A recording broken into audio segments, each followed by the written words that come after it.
mais uma vez, dando continuidade ao estudo da obra Consciência Espírita, do Espírito Inácio de Antioquia, seguindo mais uma vez a progressão dos capítulos dispostos no índice da obra. Nós estamos hoje estudando o capítulo 17 da obra, que Inácio intitulou como Dogmatismos.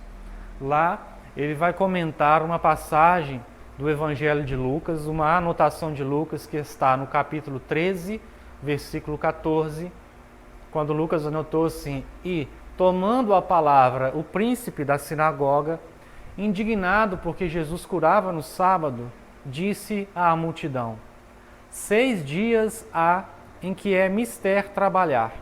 Nestes, pois, vinde para serdes curados, e não no dia de sábado."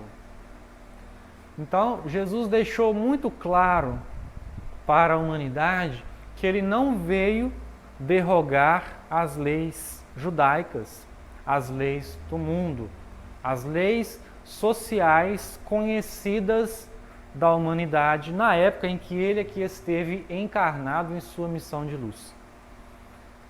Jesus trazia uma bagagem espiritual e uma tarefa a ser empreendida muito maior do que as pequenas coisas que dizem respeito a nós, espíritos imperfeitos, ainda recalcitrantes no erro e no engano, e que muitas vezes fazemos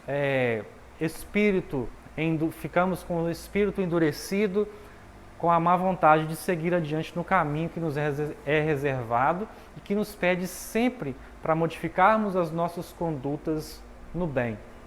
Então Jesus, por mais que em diversos momentos esteve diante dos fariseus, dos principais dos sacerdotes, daqueles que auxiliavam aquele povo através de conselhos, de estudos, de direcionamentos, conduzindo, guiando aquelas ovelhas ao que eles acreditavam ser o caminho correto da retidão e do bem, Jesus simplesmente em alguns momentos, quando percebeu a necessidade de esclarecer toda a humanidade através daquele contato com os fariseus, com os escribas e com os principais dos sacerdotes, assim como os governadores romanos, ele fez e deixou para nós lições através desse contato. Mas o intuito de Jesus era muito maior do que o simples embate, o simples bater boca ou discutir uma pendenga, coisa que faz parte do terra a terra,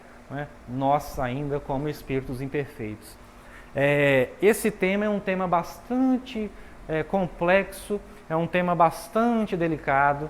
Então a gente, desde já, nós deixamos claro que o nosso objetivo principal não é trazer polêmica, não é fazer polêmica, é trazer uma reflexão para que a gente possa, através dessa reflexão, verificar as nossas condutas, os nossos pensamentos e as nossas atitudes, para ver se nós temos caminhado corretamente dentro daquilo que a vida nos pede para realizar no dia a dia, principalmente nas tarefas que nós realizamos em nome do Evangelho, em nome da doutrina que nós tanto amamos e que professamos, admitindo essa doutrina como parte integrante e essencial da nossa vida.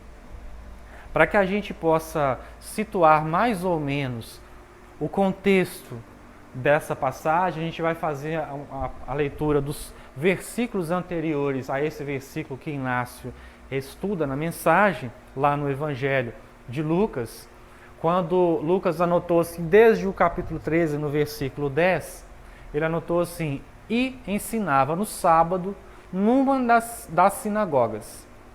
E eis que estava ali uma mulher que tinha um espírito de enfermidade. Havia já 18 anos, e andava curvada, e não podia de modo algum endireitar-se. E vendo-a, Jesus chamou-a a si e disse-lhe: Mulher, estás livre da tua enfermidade. E pôs as mãos sobre ela, e logo se endireitou, e glorificava a Deus. E tomando a palavra o príncipe da sinagoga, indignado porque Jesus curava no sábado, disse à multidão: 6 dias há em que é mister trabalhar. Nestes, pois, vinde para serdes curados, e não no dia de sábado. Respondeu-lhe, porém, o Senhor e disse: Hipócrita, no sábado não desprende da manjedoura cada um de vós o seu boi ou jumento, e não o leva a beber? E não convinha soltar desta prisão no dia de sábado esta filha de Abraão, a qual há 18 anos Satanás tinha presa? E dizendo ele isto, todos os seus adversários ficaram envergonhados, e todo o povo se alegrava por todas as coisas gloriosas que eram feitas por ele. Então, a gente, para avaliar esse contexto, essa passagem evangélica, a gente precisa recuar um pouquinho no tempo, fazendo uma referência ao contexto judaico, à cultura judaica, a forma através da qual os judeus manifestavam, através das relações sociais, a sua forma de pensar e a sua forma de expressar a sua crença em Deus. Então, lá no Antigo Testamento, quando Moisés recebe a tábua dos 10 mandamentos, não é? Trazendo o direcionamento para a humanidade a respeito de como ela deveria se portar em relação às verdades eternas, um dos mandamentos nos pede que nós guardássemos o sábado para o Senhor, para o Criador. E através deste mandamento, criou-se uma tradição entre o povo judeu que o dia de sábado deveria ser resguardado completamente das atividades cotidianas do mundo, daqueles que estão no mundo, para que esse dia fosse dedicado exclusivamente ao Criador. Era a forma por meio da qual esses indivíduos acreditavam que estava fazendo tudo ao seu possível, da sua possibilidade, para se aproximar do Criador, resguardando-se das atividades cotidianas que eram feitas nos outros dias da semana, dedicando-se exclusivamente às causas espirituais. Não existe na Bíblia, nem no Antigo, nem no Novo Testamento, nenhum versículo que vá dizer que nós devêssemos fazer isso ou não fazer aquilo num dia de sábado. Essa tradição é uma tradição que se deu oralmente através dos sábios judeus. Através dessa tradição, estipularam uma meta de conduta, um código de conduta para o dia de sábado, com 39 proibições. Então a gente faz um convite para que vocês deem uma olhada, façam uma pesquisa a respeito dessas atividades, dessas ações, e muitas delas vocês vão se surpreender, porque era uma coisa bastante difícil de se compreender hoje. Na verdade, é muito difícil nós olharmos para trás e compreendermos como é que poderia haver um dia em que nós tivéssemos que agir daquela forma. Então, dentro da tradição judaica, ainda continuam resguardando, os judeus continuam resguardando o sábado dessa maneira. Em dado momento, Jesus disse assim: olha, o sábado foi feito para o homem e não o homem para o sábado.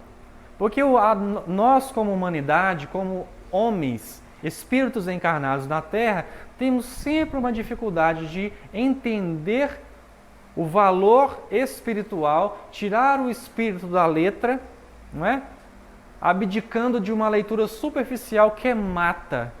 Por isso Paulo de Tarso nos recomenda que nós retiremos o espírito da letra de tudo que nós tivermos acesso através da leitura, através dos estudos. Então era algo que fazia com que a criatura se voltasse totalmente para o Criador. Então algumas ações que são corriqueiras na nossa atividade cotidiana não poderiam ser feitas naquele dia. Então, nada que não existia antes não poderia ser criado naquele dia. Ações feitas, trabalhos manuais, como, por exemplo, o simples acender de um fogo. Hoje, por exemplo, não pode nem acender uma luz, porque quando você acende uma luz, você dispara uma faísca, e aquela faísca é considerada alguma criação. Então, para se resguardar totalmente dentro dessas 39 recomendações, não se pode nem mesmo acender uma luz, riscar um fósforo, pegar um objeto no chão quando ele cai do seu bolso, e etc, etc, etc. Então a gente entende que o valor espiritual do que Jesus quis passar nessa passagem é muito maior do que ficar discutindo essas questões materiais. Se podemos ou não podemos fazer isso ou fazer aquilo. Porque o que ele vem dizer ali é o seguinte: podemos realizar o bem no dia de sábado? É permitido realizar o bem no dia de sábado? Porque Jesus chama a atenção dos próprios fariseus, dos próprios judeus, dizendo: olha, nem vocês conseguem se resguardar dentro do que vocês estão cobrando que eu faça em relação a esta mulher que estava doente. Porque vocês não desprendem da manjedoura, cada um de vós, o seu boi ou o seu jumento, e não leva a beber, ou deixa ele morrer de sede. Porque há no dia anterior, não é?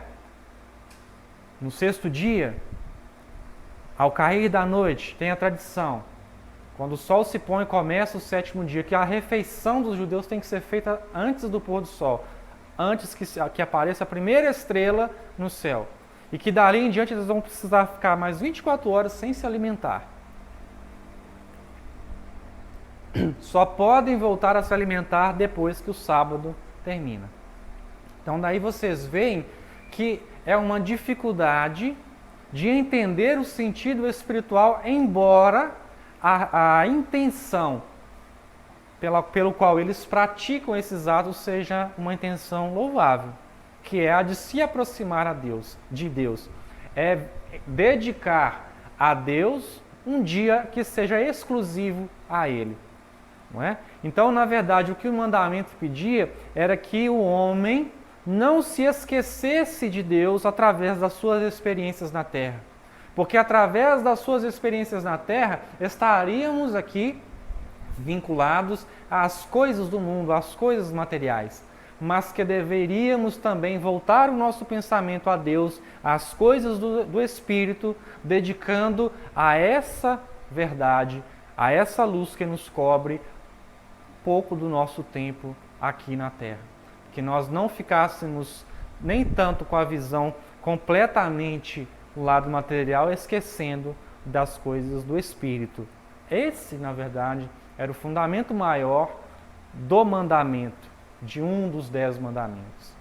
E aí que o Inácio vai trabalhar nessa mensagem, fazendo alusão a essa passagem, referindo-se aos dogmas, é nos levar a uma introspecção para que nós pensemos até que ponto hoje, mais de 2000 anos após essa passagem, estamos ainda nos entregando a ações similares àquela dos fariseus, quando nos achamos detentores da verdade, detentores da razão, dentro de um trabalho que é muito maior do que o que nós apresentamos dentro desse trabalho e o que nós temos feito para que esse trabalho não se realize ou seja dificultado por causa das nossas dificuldades íntimas ou por causa da nossa forma equivocada de compreender as verdades eternas, os princípios com os quais nós temos tido contato. Então, se a gente for falar de casa em casa espírita, nós vamos ter em comum acordo os princípios básicos da doutrina espírita. Deus, Jesus, Espírito, Perispírito, evolução e etc. Se você chegar na casa espírita do lado e perguntar: vocês acreditam em Deus? Todo mundo vai dizer: sim. Acreditam em Jesus? Sim. Estudam o Espírito? Sim. Estudam a evolução? Sim. A reencarnação? Sim. Mediunidade? Sim. E assim por diante. Mas a forma através da qual cada casa vai exercer a sua compreensão a respeito disso se modifica, Porque em cada casa as pessoas, os trabalhadores, se reúnem por afinidade, por necessidade e por pensarem mais ou menos de uma maneira geral para que aquela casa, os trabalhos daquela casa sejam mantidos. Dessa forma, a gente vai a uma casa e percebe que aquela casa, embora acredite em Deus, embora acredite em Jesus, não se aceita ali um trabalho de assistência social, porque acreditam que a assistência social é um trabalho que não faz parte, que não deve ser vinculado com o Evangelho. Outras casas aceitam e promovem o trabalho de assistência social. Se a gente for numa casa, a reunião mediúnica é estruturada de uma forma, na reunião mediúnica da outra casa é estruturada de outra forma. O passe numa casa é dado de uma forma, o passe na outra casa é dado de outra forma. Muitas vezes, dentro da mesma casa, a gente percebe dentro da peculiaridade de cada indivíduo, porque cada um de nós está dentro de um nível espiritual que já alcançou ao longo das suas experiências reencarnatórias. Cada um tem uma forma de enxergar o trabalho. E aí, dentro dessa dificuldade de colocar o trabalho acima das nossas opiniões personalistas, muitas vezes o trabalho é atrasado, a caridade é atrasada. Muitas vezes a gente vai com aquele intuito de fazer o bem, de uma simples atividade que é a de varrer uma casa, muitas vezes surge a dificuldade de relacionamento entre os convivas, entre as pessoas que trabalham na casa. Um acredita que tem que ser varrido de lá para cá, o outro acredita que tem que ser varrido daqui para lá, não é? E aí, nesse meio termo, eu não vou varrer. Você não quer varrer, eu também não vou varrer, então ninguém varre, a casa fica suja. E quanto nós temos sido obstáculo dentro do trabalho no bem, estipulando dogmas, estipulando princípios que não fazem parte da doutrina espírita por causa dessas nossas dificuldades. Muitas vezes, o trabalho precisa ser realizado, alguém levanta a mão e diz assim: tive uma ideia, vamos fazer um evento para que a gente possa reunir toda a casa, para que a gente possa arrecadar algum fundo para fazer alguma obra que a casa precisa. A gente pode se unir. Aí levanta um e fala assim: a doutrina espírita não aceita dinheiro circulando dentro da casa espírita. A doutrina espírita não aceita que haja determinadas atitudes dentro da casa espírita. Aí o outro acha que pode, o outro acha que não pode. E aí há a dissensão. Mesmo que exista um fundo, uma intenção boa, né, de se levantar fundos através de uma determinada atividade em prol do bem, em prol dessa casa, muitas vezes o trabalho deixa de ser realizado porque não há unidade de pensamento, de visão entre aqueles que frequentam e que trabalham no mesmo objetivo. Nós estamos dando aqui só alguns exemplos, não é? Existem vários outros. Então, o que Inácio vai dizer na mensagem em essência, nos chamar a atenção, é para que, olhando para trás, nós verifiquemos o quão foi importante essa passagem, porque Jesus a deixou para nós, para que nós modificássemos as nossas condutas através do tempo, uma vez que teríamos subsídios, exemplos para nos resguardar de ações inoportunas. Então, é um exercício que a gente precisa fazer, principalmente aqueles que tomam a frente da atividade. Às vezes a pessoa está aí sentada e pensa assim: mas eu nem percebo isso, eu nem vejo isso, né? Talvez seja alguém que está frequentando a casa, não está muito compenetrada nas tarefas da casa, nas decisões que a casa precisa tomar. Porque quando nós nos reunimos, ainda que seja em prol da causa, nós precisamos calar muitas vezes essa voz que nos pede, que nos faz agirmos de acordo com o nosso orgulho, a nossa vaidade, o nosso egoísmo, em detrimento dessa causa maior. Então a gente pensa assim: quando a gente reúne Quando a casa espírita, as casas espíritas se reúnem para fazer reunião administrativa, é uma beleza, não é, gente? Sai todo mundo equilibradíssimo, não é? Ninguém leva nada de ninguém, todo mundo concorda com todo mundo, a gente faz uma prece no começo, pede a espiritualidade que auxilie, pede para que haja consciência e vai todo mundo assim, graças a Deus, leve como uma pluma, não é assim, gente? Não é não? Seria o ideal, né? Mas aí eu penso que tem que ser de uma forma, o outro pensa que tem que ser de outra forma. E como é que a gente modifica isso? Como é que a gente coloca isso, na verdade, num contexto central para que o trabalho no bem seja o mais beneficiado? Porque através desse trabalho é que outras pessoas terão acesso à doutrina, terão acesso à casa espírita. E nós temos que ter muito cuidado para que nós não sejamos propagadores de conceitos inoportunos. Porque as pessoas que chegam à casa espírita buscando informação, buscando referências, na maior parte das vezes, adentram a casa espírita em sofrimento, buscando equilíbrio. E quando vê alguém aqui na frente falando, quando vê alguém na frente de uma atividade, de uma tarefa, quando vê alguém na presidência da casa espírita, acredita que aquele ser é um ser dotado de valores sobrenaturais, que é uma pessoa muito boa, que é uma pessoa muito elevada.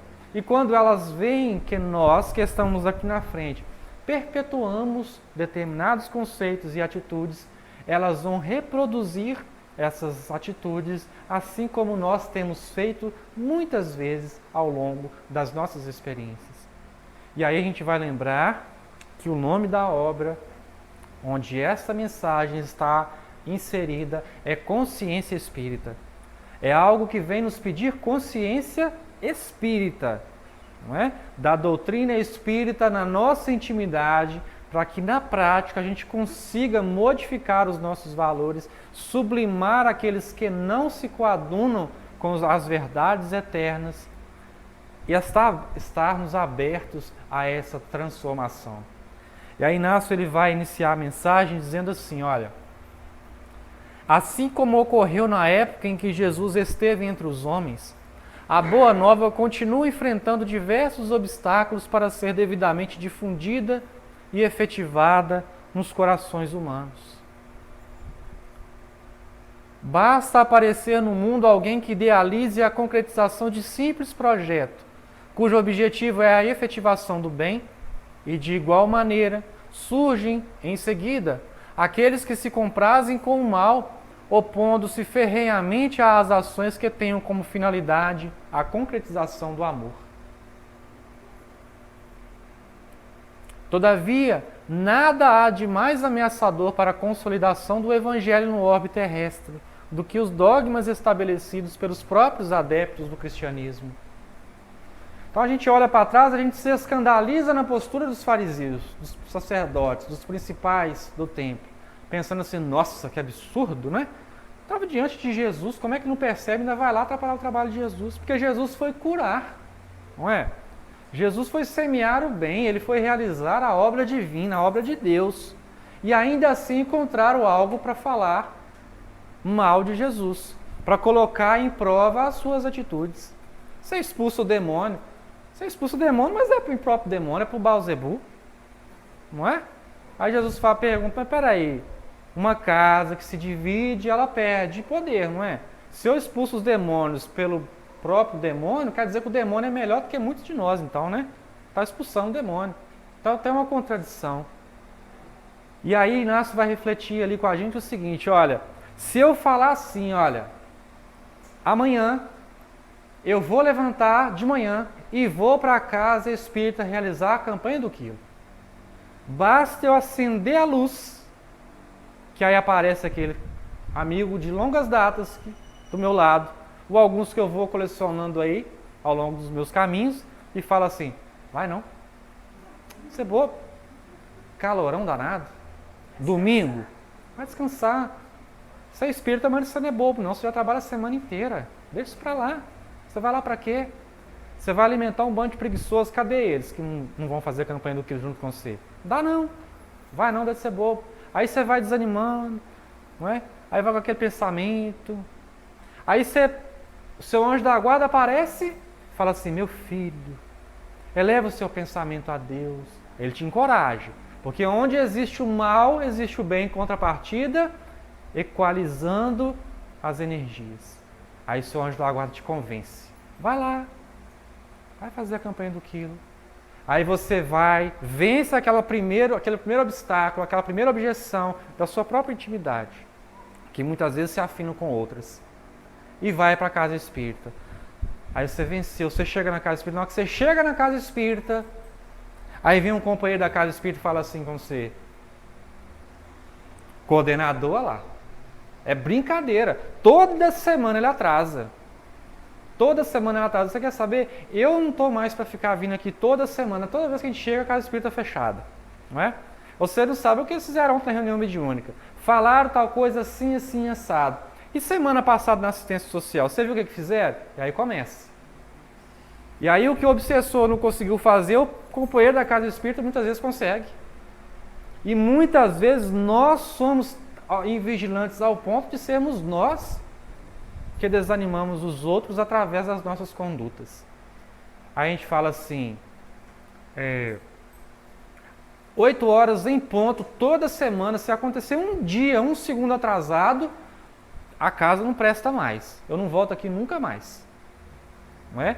Quer dizer, às vezes eu esqueço de todo o trabalho que a casa realiza porque eu me fixo na regra.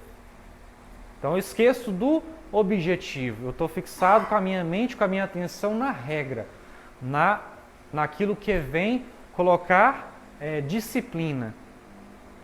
E muitas vezes eu esqueço de exercer a caridade no uso da regra e colocar a disciplina no contexto. Porque se o companheiro, por exemplo, falta da casa espírita, ou ele chega atrasado na reunião mediúnica, ele chega 8h02, 8 horas a reunião fecha a porta e não quer nem saber. Mas ele fala assim, meu filho, eu saio correndo do meu trabalho, eu saio correndo, eu venho correndo, não é? Eu pego o ônibus lotado, eu venho no primeiro ônibus que eu pego, porque essa reunião mediúnica é importante demais para mim.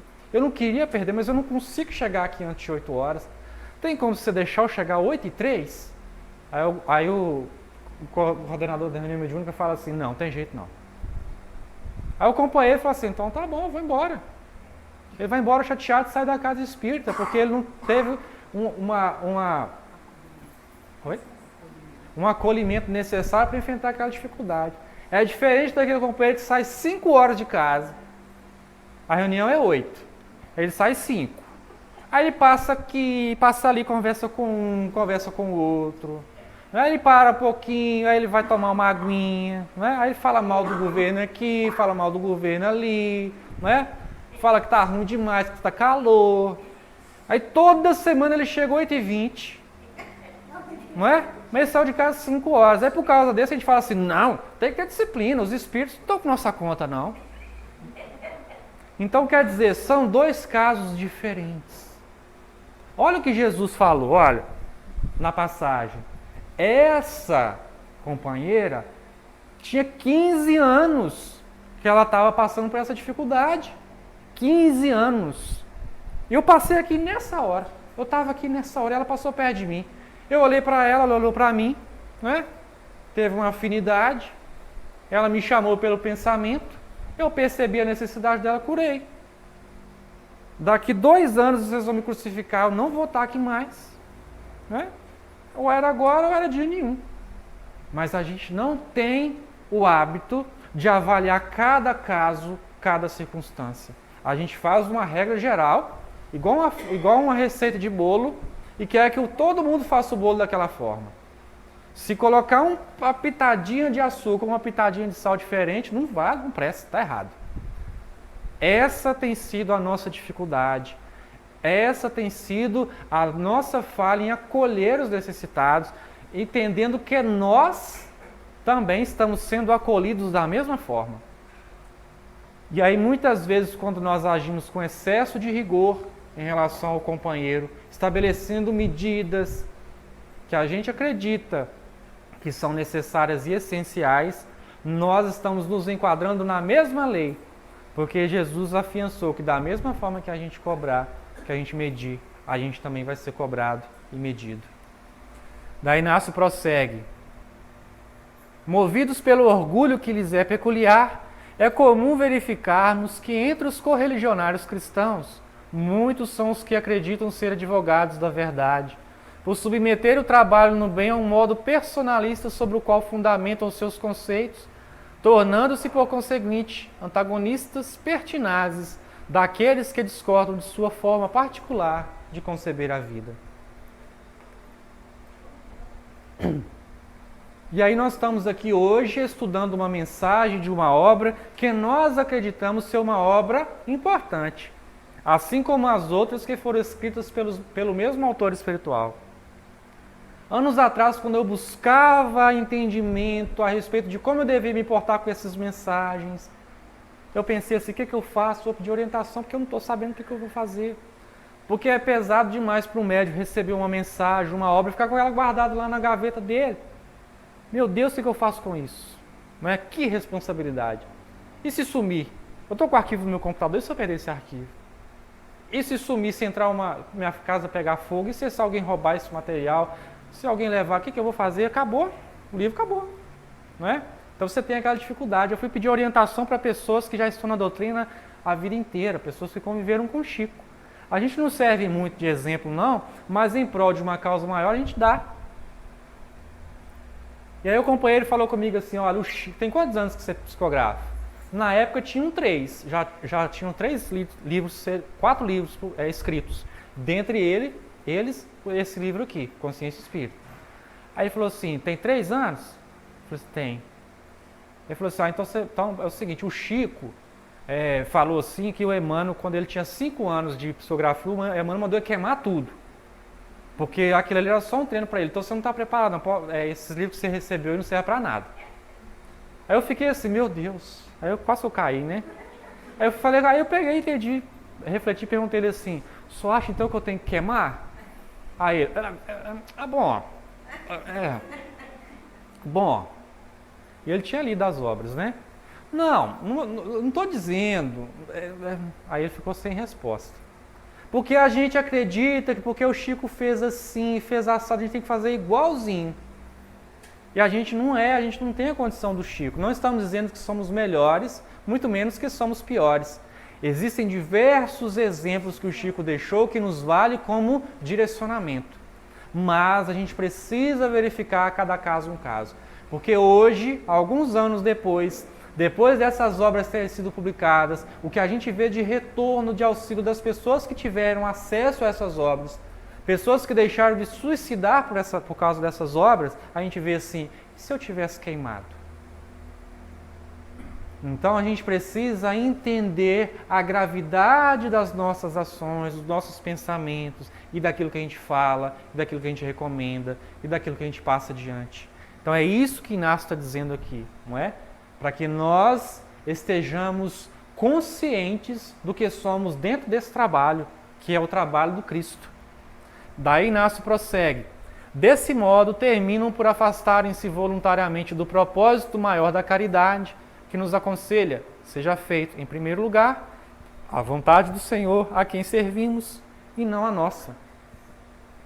Então Inácio vai dividir essa mensagem em 3 partes. Essa primeira parte que ele faz um contexto lá do que aconteceu com Jesus e do movimento geral, não é, dentro do cristianismo, da forma como nós temos estipulado dogmas, atitudes, pensamentos, filosofias ao longo dos séculos, nas inúmeras denominações religiosas que nós já passamos e que ainda inadvertidamente, muitas vezes continuamos perpetuando ações inoportunas dentro da própria doutrina espírita. Aí nessa segunda parte, ele vai falar mais especificamente a questão da função do cristão no mundo. Ele vai dizer assim, olha, em nos reportando aos princípios doutrinários aos quais nos unimos, com toda certeza não nos será aconselhável abandonarmos-nos aos descuidos da invigilância, Porquanto disciplina e normas de conduta que propiciam o bom andamento de qualquer atividade benfazeja são fundamentais nas tarefas de auxílio cristão. Então ninguém está esculhambando nada, não é? Está dizendo, jogando tudo para o alto e falando assim, tem que ser de qualquer forma. Nós não estamos falando isso.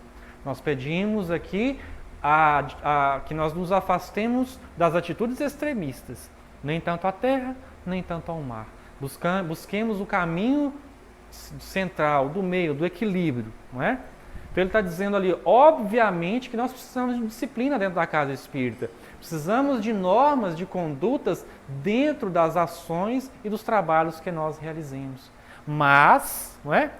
Que a gente, olha lá o que ele vai dizer na sequência, olha só. Contudo, apartemo-nos sem demora dos excessos de rigor, que de forma alguma afinam-se à cogente necessidade da execução de boas obras em todos os cantos do planeta. Então, sem fazermos julgamento de religiões alheias, porque já passamos por elas, não é? E ainda temos muitos dos seus conceitos arraigados na nossa intimidade. Então, o que aconteceu no processo da Inquisição, por exemplo, onde a igreja se acreditava dona da verdade absoluta e que prendia, escravizava, maltratava,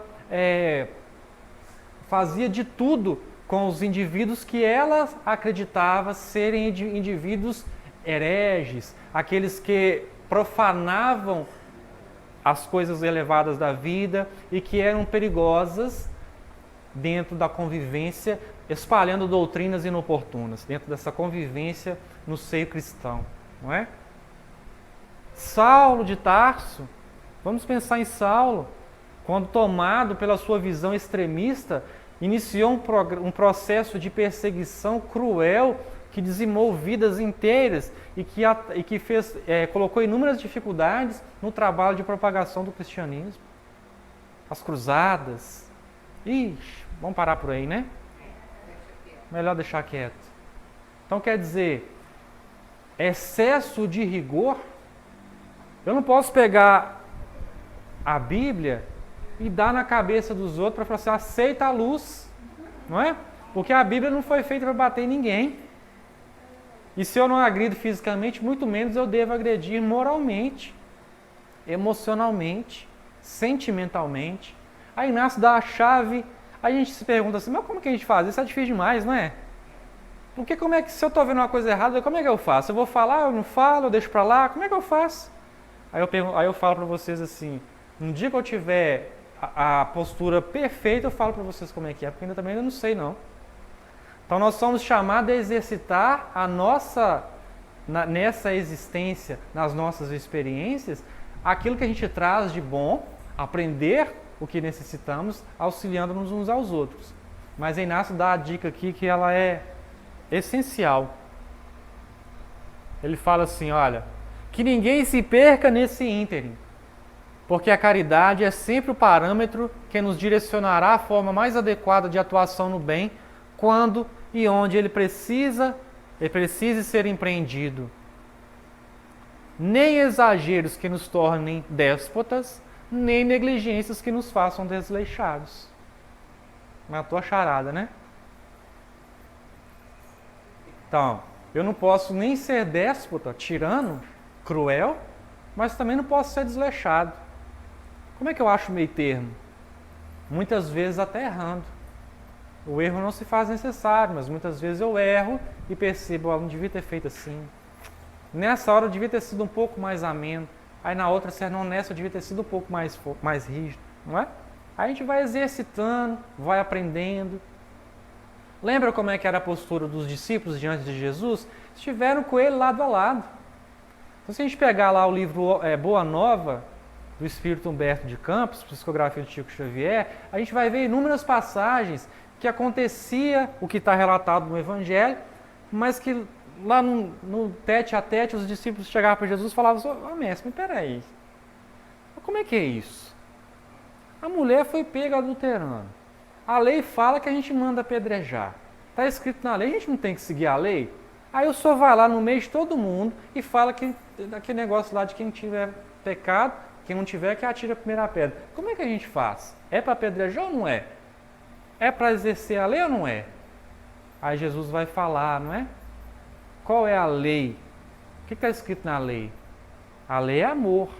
A lei divina, o preceito principal dela é amor, não é? Tudo que corre extraviando dessa lei é decorrência da nossa forma equivocada de perceber e de vislumbrar a luz contida nessa lei. E aí, para cada caso, Jesus vai dando lá as explicações, não é? Sabe o que essa mulher está passando? Sabe o que o companheiro dela tem feito com ela? Sabe o que ela tem vivido dentro da sociedade? Não reconheces que aquele que adulterou com ela a levou à desdita a qual ela se entregou? E que ela está numa condição onde ela já se encontra punida pelo que ela fez? Aí Jesus vai avaliar e o discípulo começa a pensar assim, não tinha pensado por esse lado não. A mesma coisa quando chega alguém na casa do Espírito, você olha para ele de alto a baixo, verifica ele e fala assim, seu nome, RG, CPF, endereço, votou na última eleição? Votou em quem? Né? Porque ele vem te pedir o quê? Uma cesta básica. Aí você pensa assim, eu vou te dar essa cesta básica, você vai vender? Você vai comprar o que com ela? Você vai dar para quem? Vou lá na sua casa. Ô, gente, se a pessoa fizer, o problema é dela. O que ela fizer com o que você der, que a casa auxiliar, desde que a casa se predisponha a auxiliar com amor, o problema é dela. Então Inácio recomenda assim, dá a quem pede. Todas as pessoas que chegaram até você e que pediram algo, foram encaminhadas a você diretamente por Jesus. Então Inácio fala isso nas obras. Sabe aquela pessoa que te pede R$1 na rua? Ela foi encaminhada por você, para você, através de Jesus. Aí você pensa assim, mas se eu der, ele vai comprar droga, não vou dar não. Aí de repente a espiritualidade falou assim, vamos procurar, tem algum espírito aqui, ela está em média lá, leva lá. Aí leva com toda dificuldade, o cara não quer ir de jeito nenhum, mas ele quer ir para cá. Aí o espírito fala, não, vai lá. Aí ele vai assim, ele vai, você, me dá R$1. Aí você põe a mão no bolso e fala assim, não tem não. Aí olha que tem. Porque ninguém pede pra gente o que a gente não tem. Quando pede e o que a gente não tem, a gente tem a possibilidade de recorrer a alguém e buscar aquilo que a pessoa pede. Porque alguém já chegou para vocês e pediu assim, aqui, eu estou passando por muita dificuldade, minha conta de luz está atrasada, meu filho não tem o que comer, eu tenho que comprar remédio. Você tem R$2 milhões para me emprestar? Alguém já pediu isso para vocês? Não pede. Pede R$1, uma caixinha de fósforo, pacote de feijão, não é assim? Ou para um caminhão na sua porta lá e fala assim, bate lá. Aí você chega lá, bom dia, você faz campanha do que naquela casa? Não faz? Faz. A gente também está fazendo campanha lá em casa, a gente está buscando os móveis da sua casa, você pode doar tudo, por favor? Alguém pede isso, gente? Não pede, né? Então de repente você está doido para dar um sofá, bate alguém lá na sua porta e fala assim, você tem um sofá para me dar? Já aconteceu com vocês? Acontece. Aí Inácio vai para a terceira parte da mensagem, falando diretamente a nós. A cada um de nós em particular. Se te afirmas espírita cristão, conscientiza-te de que o espiritismo é, antes de tudo, consolo que esclarece e luz que liberta. Não intentes, por isso, subordinar teus companheiros de jornada evolutiva e o trabalho na caridade ao qual te congregas aos dogmatismos que cegam e aprisionam os que a eles entregam-se. Então, a doutrina espírita é luz que esclarece, não é? Consolo que esclarece e luz que liberta. A gente pega isso e usa para escravizar e para cegar. Eu sou presidente da Casa Espírita, você sabe o que você está falando? Eu sou médium, já psicografei tantos livros, meu filho. Você me respeita, não é? Eu estou na doutrina há 50 anos. A gente ouve muito, né? Então quer dizer, olha, isso tudo que eu tenho conquistado num trabalho que não me pertence, que eu estou nele como misericórdia do Criador e de Jesus em relação a mim, que reconhece que sem esse trabalho eu estaria muito pior, e que é através desse trabalho que nós vamos crescer espiritualmente, nos encontrando conosco mesmo. É por isso que nós estamos nessas tarefas. Então nós não somos presidente de casa espírita, nós não somos coordenadores de reunião mediúnica, de assistência social. Nós estamos. Antes de nós já passaram alguns já estão lá no plano espiritual. Muitos deles ficam lá pensando assim, oh meu Deus, lá vai o mesmo caminho que eu. Né? Se eu soubesse. Então quer dizer, a gente precisa se resguardar dentro desse trabalho no bem para realizar somente aquilo que Jesus espera de nós. Faze de ti o emissário do bem a serviço do bem de todos. Então o bem ele tem que ser pensado para todos. Se está auxiliando só a mim, se só eu estou sendo beneficiado, só eu acho que estou certo, tudo tem que ser do meu jeito, tudo tem que ser da minha forma de pensar e agir, muitas vezes o bem geral está sendo comprometido, está ficando comprometido. Não é? E a gente sabe o quanto é complexo e quanto é difícil a gente estar à frente de qualquer atividade dentro de uma casa espírita ou de qualquer atividade lá fora, sendo referência às pessoas que precisam. Não é? Como é que as pessoas recorriam ao Chico? Não é? O Chico vai passar aqui tantas horas para ir para o trabalho, eu vou ficar esperando ele aqui. Por quê? Porque sabia que quando o Chico passasse, que eles iam receber o que eles estavam pedindo. Aí o Chico um dia estava lá indo para o serviço, atrasado, né? Aí Emmanuel vai lá, aí o Chico passa pela assim, ô Chico, vem cá. E o Chico humilde, eu já estou atrasado, né? Aí faz de conta que não vê, fulano, dá tchau. Aí o Emmanuel fala para ele, ô Chico, volta lá. Volta lá. Aí o Chico volta, aí faz, pois não. Ô Chico, eu sabia que você ia voltar, você é bom demais. Você não tinha me visto direito, né? Sabe o que é, Chico? É porque ontem você me deu a receita do Dr. Bezerra e eu não tenho dinheiro para comprar esse remédio. O que eu faço? Aí o Chico pegou a receita, né? Aí vem a inspiração, né? Faz o seguinte, quantos comprimidos você tem que tomar? Ah, são 30. Então faz o seguinte, pega a receita, pica ela em 30 pedacinhos e cada dia você toma um pedacinho daquele remédio, daquela receita, no lugar do remédio. O Dr. Bezerra vai te auxiliar. Ô Chico, obrigado Chico, agora eu sei como é que eu faço. Aí foi para casa, vai com Deus. Aí o Emmanuel pede para ela voltar, para ele voltar, olhar para trás. Ô Chico, olha o que está saindo da boca da mulher lá, olha. Aí imagina se ela tivesse falado algo que você, por você não ter voltado, né? Vai com o outro, né? Como é que seria, né? E aí Inácio vai finalizar a mensagem dizendo assim, olha, sê, portanto, obreiro fiel do Senhor, de quem te declaras seguidor, reconhecendo humildemente a tua função diante das incumbências nas quais te encontras, compreendendo, por fim, que Jesus conta com a tua colaboração para a difusão da caridade no mundo, convidando-te a retirar as pedras que se encontram ao longo do caminho do bem, a fim de dar-lhe livre acesso, e não para que te faças inoportunamente uma delas. Então, nosso trabalho é retirar a pedra do meio do caminho, não é colocar. Não é? É fazer com que o caminho do bem esteja livre para que esse bem possa circular e chegar a quem necessita. Caridade, quando muito pensada no 2 mais 2, sempre chega atrasada para aquele que precisa do feijão com arroz. Ficar pensando demais, vou ou não vou, faço ou não faço, é assim ou não é? Não é? A gente corre o risco de se afastar da caridade. A gente vai deixar como convite final para vocês o nosso endereço virtual, o nosso site www.tarsoseditoraespírita.com.br. Lá vocês têm acesso a inúmeros projetos, como esse projeto que nós estamos dando sequência aqui hoje, falando da Fraternidade Espírita Luz e Caridade de Belo Horizonte, agradecendo de antemão mais uma vez a vocês por terem nos recebido. Estamos dando hoje aqui seguimento ao processo Consciência Espírita, que é o estudo da obra Consciência Espírita, nas casas onde nós fazemos os lançamentos da obra. Então, quem tiver a vontade de querer ter acesso aos capítulos estudados anteriormente, vão lá, tem acesso lá ao projeto Consciência Espírita e vocês terão acesso a esses vídeos.